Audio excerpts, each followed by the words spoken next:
Hey guys, how's it going? It's me, Ralph, here today. As promised last week, today I'll be talking a little bit about goals. How they help us, how they hurt us, how to use them, how not to use them. So I noticed that a lot of people tend to think that if they aim higher, they can achieve more or be more successful. But actually, I find that the opposite tends to be true. If you aim lower, you can achieve a little higher. So what's wrong with aiming higher to achieve higher? Well, every new year, well, New Year's was 2 weeks ago, so every New Year, people make New Year's resolutions. And unfortunately, these New Year's resolutions tend to be goals that are pretty hard, if not impossible, to achieve. Now, people set these impossible goals for themselves so that they achieve higher, but generally, they do not have any intention of actually reaching them. So, if you start off setting a goal with the knowledge that you're not going to achieve that goal, then what's the point of setting the goal anyway? Doesn't it seem sort of self contradictory to set a goal knowing that you're not going to reach it? I mean, I guess this does kind of counter, well, it might seem to counter the idea of incremental mindset where you're expecting failure, but actually it doesn't. This builds on the idea of incremental mindset of expecting failure. Because, expecting failure is not setting a high goal, it's actually setting a lower goal. Which kind of brings me to the idea of success. Like, some people think that successful people aim higher and achieve higher, and they stop at nothing to reach their goals. Well, there's several problems with that. First, and most importantly, they tend to forget about what people that don't succeed do. Like, for example, there are plenty of unsuccessful people out there that have aimed high and stopped at nothing to reach that goal. For example, General Motors. So when they noticed that they were losing their competition to more like better Japanese car companies, they decided that they wanted to raise their market value by 29%. And this goal was actually pretty ambitious for a car company that was doing so badly. So they had this high goal and they stopped at nothing to reach that goal.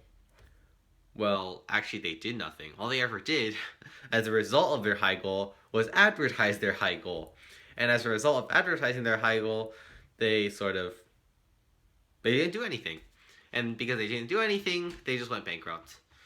And because they spent so much time and money advertising it, they went bankrupt even faster than they would have if they sat around doing nothing.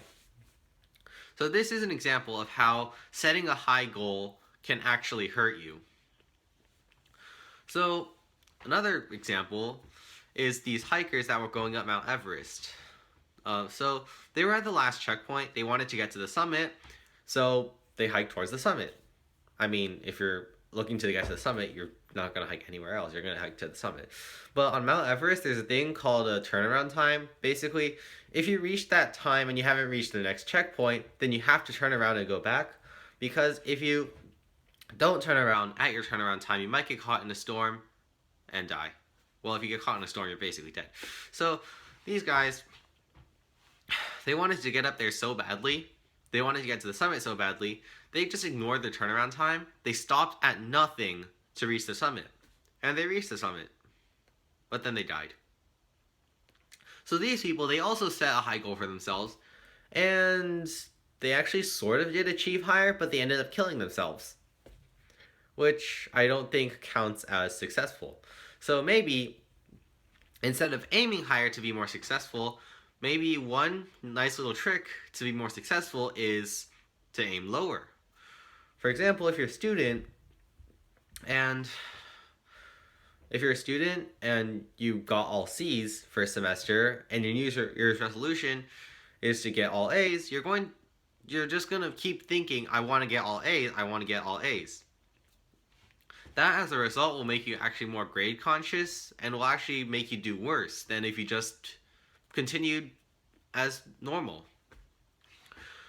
Because even if you do a little bit better, you're still not going to achieve your goal, which is going to make you discouraged and make you less likely to work harder.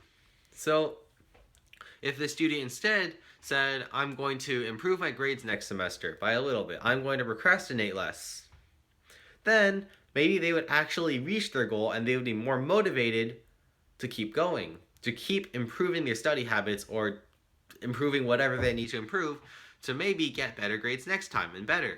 And maybe they'll eventually be more successful than the student who said, I'm going to get all A's and failed.